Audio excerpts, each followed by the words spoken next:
come a little closer. There is an entry I have been standing at, and the entry is the threshold of your own life. I have not knocked it down. I have not picked the lock. I have not slipped a key under the frame while you were sleeping. I am simply here, on the outside of a hinge that only opens from your side. And right now, before this short message ends, I want to show you why this gate has been open longer than you thought, and why the small thing I am asking from you is the easiest yes you will ever say. Stay near. Take the next few minutes slowly with me. I have nowhere else to be, because the place I most want to be is the porch of the life I made for you. I see you, a woman who has answered the knock of so many wrong voices that she no longer trusts herself to recognize a true one. I am here, leaning against the patient face of the wood. There is a man who long ago decided that any God worth opening for would have already broken the entry down without asking. A young one who has been told that knocking on heaven requires perfect words has not been forgotten.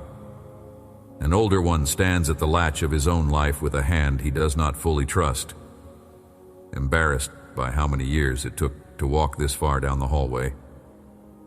Not one face in that small crowd is invisible to me. Every footstep you have taken toward this entry, and every footstep that ended in a turn back the other way, has been counted at my side. Your friends stopped asking whether you had let me in because they did not know how to talk about a doorway they could not see.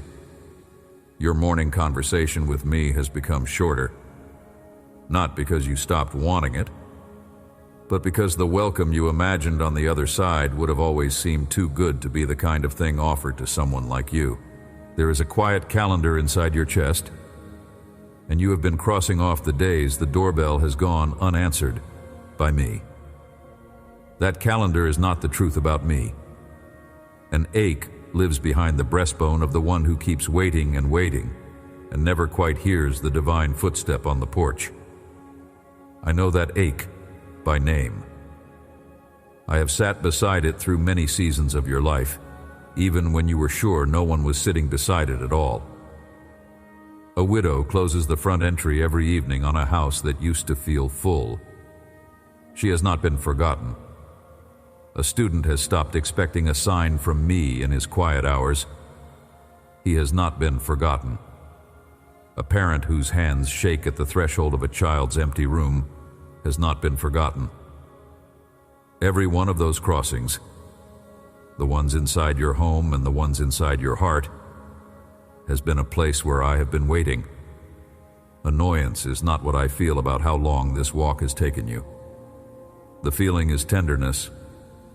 I am not the species of guest who raps once and slips away, leaving a note behind. I am not the kind of visitor who folds his arms in the cold while you debate whether your interior is presentable enough for company. The way I have been waiting is the way a father waits on the porch of a child who finally turned the car toward home, already smiling, already moving toward the welcome, before the foot even reaches the first step. Some fathers wait with a watch and a frown. I wait with a meal already warmed and a chair already pulled out beside mine. The hand on the door is mine. The choice is yours. Breathe with me 3 slow breaths, in and out. First one for the corner of you that has been bracing against a divine entrance like it would arrive with a verdict. Second one for the corner of you just beginning to grasp that the entrance has been waiting on you, never the reverse. Third one for the corner of you that wants to open and does not quite know how. Notice as you breathe how the shoulders descend by an inch you had not realized was clenched. Notice how the inside of your rib cage unfurls around a fear you had been holding without giving it a name. That release is no accident. It is what occurs when a soul perceives the one on the porch has been smiling the whole way. This fear of opening for me was not assembled inside you all on its own. It arrived the first time a voice you trusted forced its way through your entry and broke something on the inside. It arrived the night a guest you welcomed turned out to be a thief of your peace. It arrived through a religious teacher who told you the divine corridor was guarded by velvet ropes, secret passwords, and a quiet list of behaviors that excluded you on a technicality. It arrived through the morning you opened your heart gate to a person who had promised forever, only to find out forever was a tinier word than they had let on. Your hinge of trust was loosened by hands that were never mine. Yet I see the loose hinge. I know precisely how it sounds when something heavy leans on it. And I am not the variety of knocker who tests a damaged frame to see if it can withstand a slam. Some of you learned this fear in childhood, at the threshold of a parent's room when bad news lived behind it. Some of you learned it in a marriage, when the entry of intimacy began to feel like an opening you were not allowed to close without permission. Some of you learned it in a workplace, when opportunity slammed shut in your face the moment you let yourself hope. The crossings of your life carry the small wounds of all those passages. And the wounds whisper to you, every time someone new wants to enter, do not open. Do not open. You have opened before, and look what it cost you. I hear that whisper. I do not argue with it from the outside. I just keep knocking, gently, so that one day the whisper will recognize that this knock is different from any knock the wounds remember. Allow me to stand between you and a noise that has been speaking on my behalf without my consent. That noise told you the divine entry only opens to those who first scrubbed the room behind it. That noise warned you a knock from heaven always carries an invoice. That noise taught you to dread opening, in case the one on the far side turned out to wear the face of the angry stranger you were warned about as a child. That noise was not mine. It has never been mine.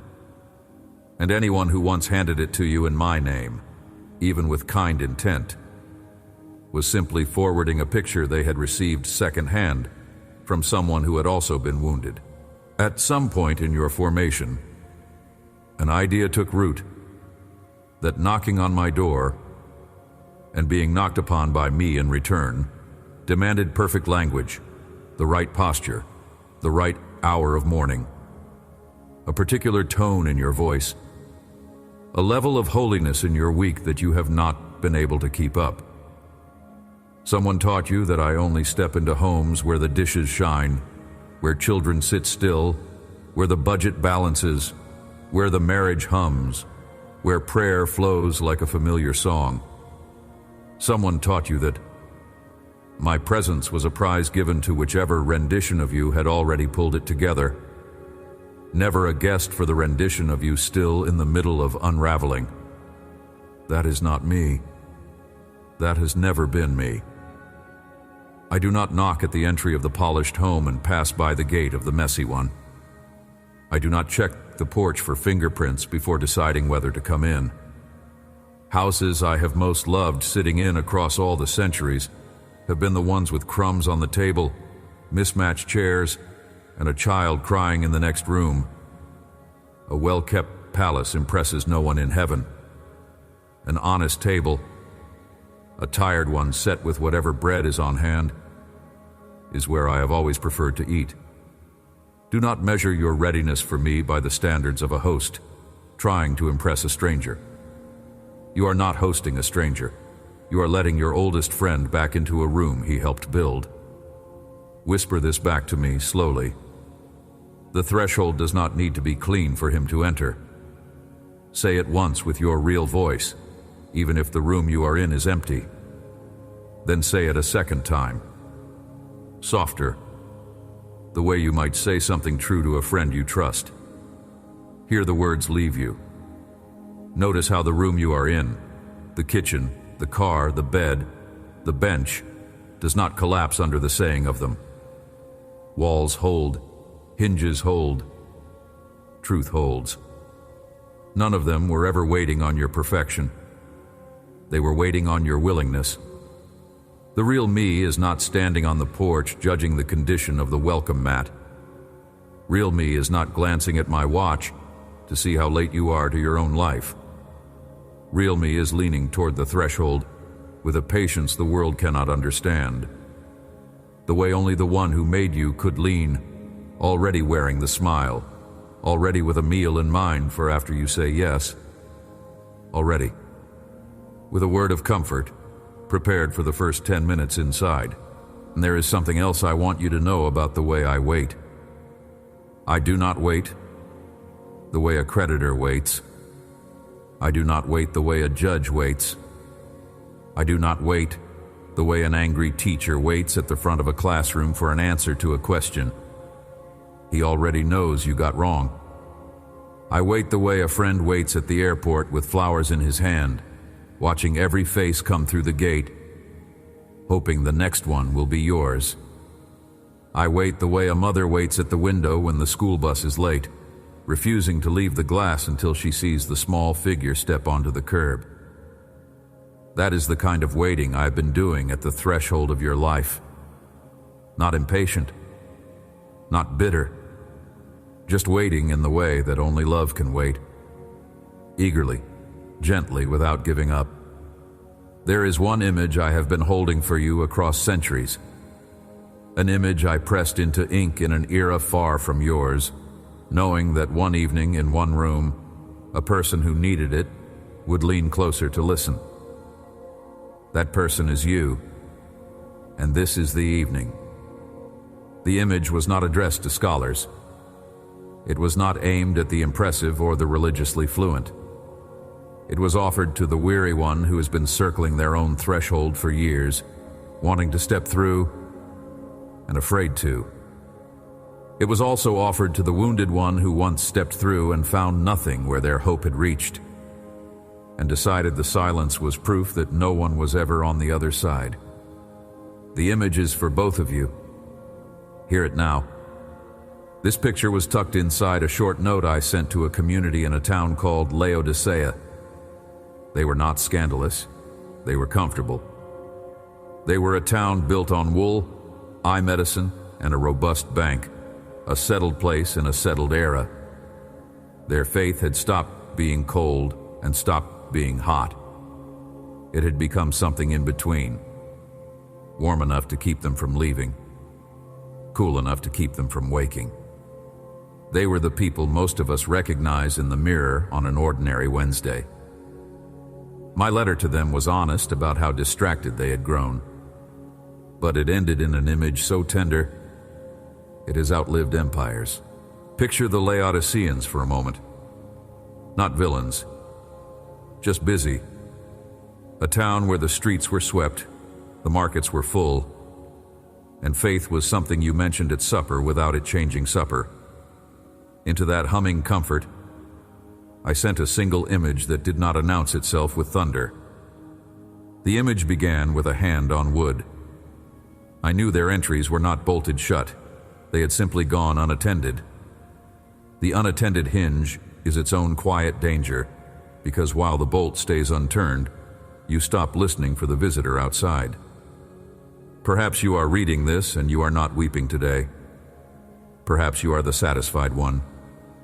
Perhaps your rooms are handled, your bills are paid, your relationships are functional, and the divine has simply gone unattended for a stretch because nothing was sharp enough to make you check the latch. My note to Laodicea was for them, and it is for you. A knock is not only for the broken. Sometimes a knock is for the comfortable, the busy, the slightly too fine. Sometimes a knock is the kindest interruption a still asleep heart receives. The note arrived. It was read aloud in a room full of half-awake believers. Inside it, I gave them, and you, perched where you are now, one picture to keep close for the remainder of their days. This is what I said. Revelation chapter 3, verse 20. Behold, I stand at the door and knock. If anyone hears my voice and opens the door, I will come in to him and eat with him, and he with me. Slow your eyes across each syllable alongside mine. An ordinary pace would miss the things hidden inside this sentence. I stand. Look at the verb. It is not I stood, as if the visit had been a single episode happening to people in robes 2 millennia ago. It is I stand. Present, continuous, unbroken. Standing has not paused. Standing did not pause after the note got delivered. Standing did not pause through the years you stepped away from me. Standing did not pause through your doubts, your failures, your forgetting. I have been on my feet at this entry the whole way. I am on my feet at it as these words land in your ears. I knock. Notice the gentleness. A knock is not a fist. A knock is not a battering ram. A knock is not the kick of a soldier breaking down an entry. A knock is the patient sound of a guest who respects the home enough to wait for permission. As I once said elsewhere, behold, I am making all things new. And the making new begins on the inside of a room where you finally said yes to letting me cross the threshold. Listen for the knock in the small things. A song that arrived in the car at the moment you were about to despair. A sentence from a stranger that landed exactly where the wound was. A memory of a kindness that surfaced without you asking for it. A passage of these very words that has refused to leave you alone since you began listening. Those are not coincidences. Those are the small, polite knocks of the one who refuses to be a stranger to you. If you have been hearing knocks like that and dismissing them as your imagination, hear me now. It was me. It is always me. Knocks are how I keep my presence near without crowding your freedom. There is also a knock that arrives in trouble. Not because I send the trouble, I do not, but because trouble tends to knock first, and I keep step right behind it. A diagnosis cracks open a chamber inside you that had been sealed by a busy life, and through that crack, my voice is suddenly audible in a way it was not before. A grief cracks open a chamber inside you that had been wedged shut by certainty, and through that crack you remember a hymn you had not sung since childhood. A failure cracks open a chamber inside you that had been padlocked by pride, and through that crack you hear the simplest sentence, I am still your father, landing exactly where your strength used to live. Trouble is not the knock. Trouble is what makes the knock finally audible. I would have preferred the easier entry, but I have never wasted a hard one either. If anyone hears, not if the strong hear, not if the worthy hear, not if the ones who have it together hear, if anyone. That word is wide enough to include the version of you who is listening right now in the middle of your real life. Tired, half-believing, carrying things you have not told anyone. Anyone means anyone. It means you. And opens. Here is the small mystery at the center of the whole sentence. A door opens from the inside. I will not break it down. I am the door of the sheep, as I once said through John, but the entry of your own life is a passage I respect enough to wait at. Not because my power is small, because my love is large. Love that breaks down doors is not love, it is conquest. I did not come to conquer your life. I came to share it. I will come into him. Read those words again. Not, I will visit briefly. Not, I will stand in the entryway for a few minutes and then go. I will come in. The maker of the stars proposes in one sentence to come into the small room of your real life, a room with the unmade bed, a room with the bills on the counter, a room with the secret you have not told anyone, and stay long enough to share a meal. This proposal is not measured. It is not cautious. It is not afraid of what he might find inside. And eat with him. A meal is the most intimate part of the whole verse. Eating together in the world the letter was written in was the sign of full friendship. It was not the beginning of a relationship. It was the celebration of one already made. I do not knock at your threshold to begin a transaction. I knock to celebrate a belonging that is already true. You were mine before you knew it. A meal is just the opening, letting you experience what was always the case. And he, with me. Notice the mutuality. It does not say, I will eat at his table while he watches. It says, he with me. We are eating together. Host and guest exchange places more than once across the dinner. I bring the bread of life. You bring your real, tired, honest self. We share what each of us has. That is the most accurate picture of the friendship the divine has been offering you since before you had a name to call out. Return for a moment to the promise I made when this short message began. I told you I would show you why this gate has been open longer than you thought. Now you can see why. Because the patient hand on the outside has never come down. Because the knock has not paused for a single year of your life.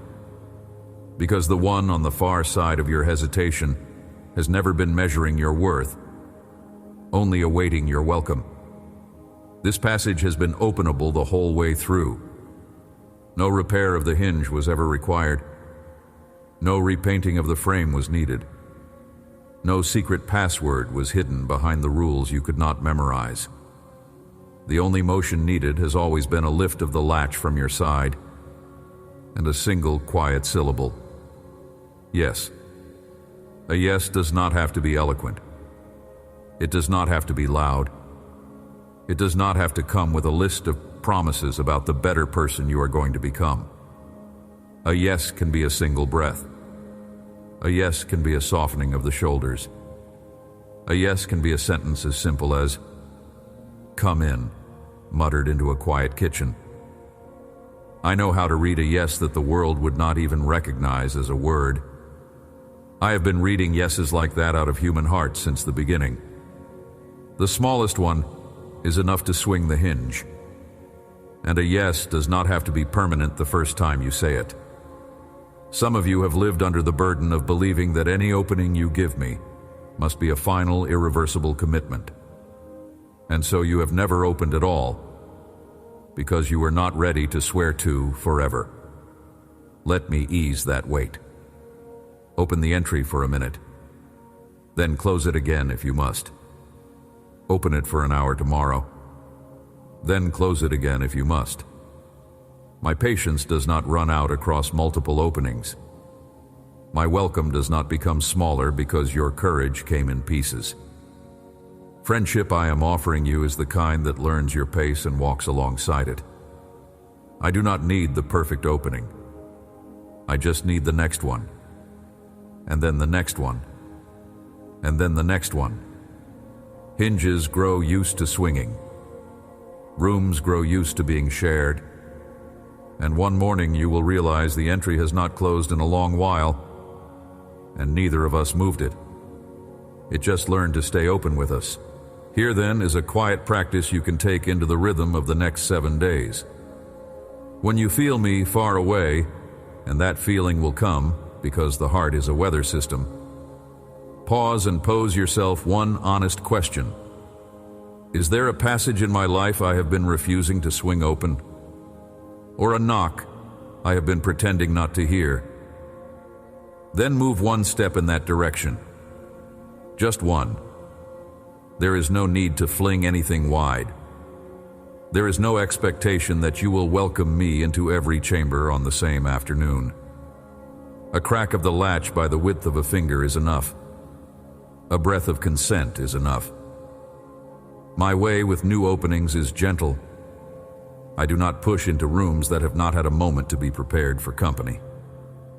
Part 2 of the practice goes like this. After you tip the latch the first time, do not be alarmed when no fireworks follow. Most of what I do inside a freshly cracked life is quiet. a small unclenching of the chest, a softening of the breath, a thought of mercy arriving uninvited into an argument you were having with yourself. Those quiet visitors are me, sharing the kitchen table of your interior. Notice them. Refuse to dismiss them simply because they did not announce themselves in flame. There is a third part as well, gentler than the other two. Some entries inside you have been closed so long that you cannot even remember the room behind them. Threshold of childhood faith. Threshold of a hope you used to carry before life got loud. Threshold of a forgiveness you long ago decided you would never offer to yourself. Those passages do not need to be flung open all at once. They only need to be remembered. Stand in front of one of them in your mind sometime this week. Lay your palm against the wood, lightly. Say nothing if no words come. Just the touch is a kind of yes. I will meet you there. I have been waiting at that frame the entire time the rest of your life was happening. And for the one of you who has tried before and was disappointed, the one of you who once threw open an entry of your life to me and felt nothing arrive, who has carried that quiet humiliation as proof that the divine knock must not be real, hear me clearly. I was there. Disappointment you felt was not the absence of my visit. It was the gap between what you were hoping for and what I had brought. You were hoping for a feeling. I had brought a friendship. You were hoping for a sign. I had brought my presence. Friendship and presence are slower to recognize than feelings and signs.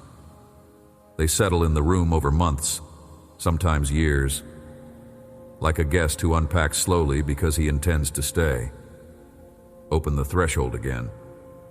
The same visitor is here. He never left. He has only been waiting for you to notice that the room has been quietly different since the first opening. One last thing before I close this short message.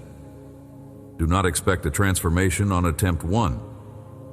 Attempt 10 may also pass without obvious change. A heart gate guarded across many seasons needs many tries to recognize that the palm now resting on the latch belongs to someone unlike anyone who came before. Yet around the 30th try, you will notice the chamber behind the wood has warmed without your effort. Around the 50th try, you will register that the meal you assumed you would eat alone has secretly been a meal shared for some weeks now. Around the 100th try, you will glance up and grasp that the entry is no longer truly an entry. It is simply an opening between two chambers that used to be apart and will never again be separate. So hear the mantra one more time. The way a friend repeats a true thing on the way out. The hand on the door is mine. The choice is yours. Welcome on the other side of your yes is already prepared. Amen.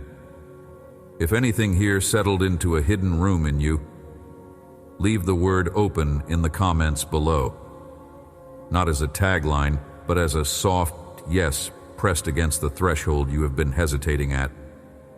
Pinned just above this video, 7 short letters are already prepared for you, 1 per morning across the coming week, sent to your inbox the instant a small yes lifts the latch.